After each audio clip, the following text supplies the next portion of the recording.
Shalom saudaraku yang terkasih dalam Tuhan. Pada hari ini kita akan bersama-sama merefleksikan kebenaran firman Tuhan dengan tema pergi dan muridkan.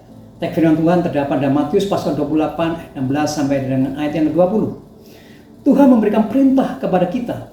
Tuhan memberikan perintah kepada gerejanya untuk mengasihi sesama. Tetapi perintah ini tidak cukup hanya perhatian dan kepedulian dari sisi jasmani saja. Juga perhatian dan kepedulian dan sisi rohani. Tema kita pada pagi hari ini, pergi dan muridkan.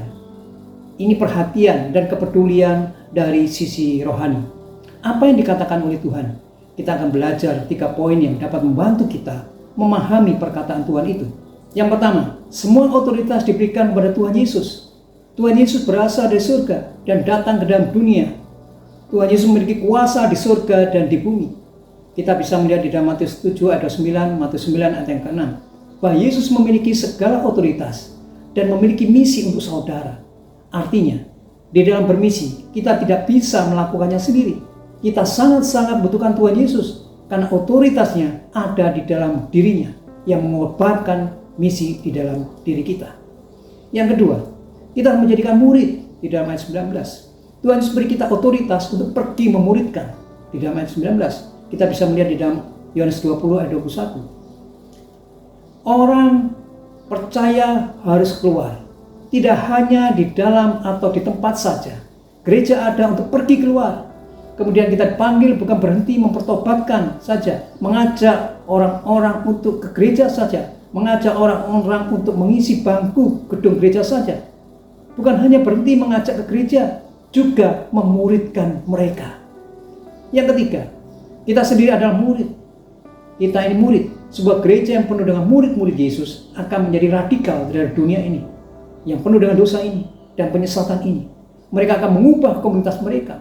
Mereka akan menjadi mercusuar terang bagi Injil Yesus dan kasih Tuhan Yesus. Jadi keefektifan sebuah gereja dinilai bukan berdasarkan jumlah anggotanya, melainkan berdasarkan pemuridan yang dilakukannya.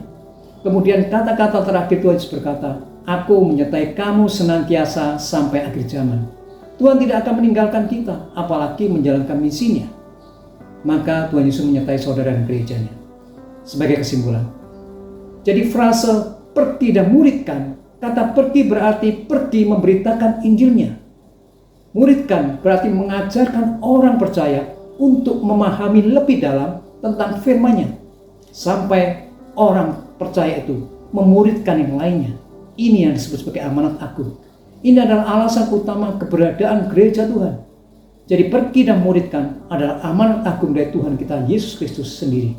Dan Tuhan menyertai saudara dan gerejanya dalam melaksanakan amanatnya. Oleh sebab itu, marilah saudara dan gerejanya melaksanakan amanat agung dari Tuhan kita Yesus Kristus. Amin.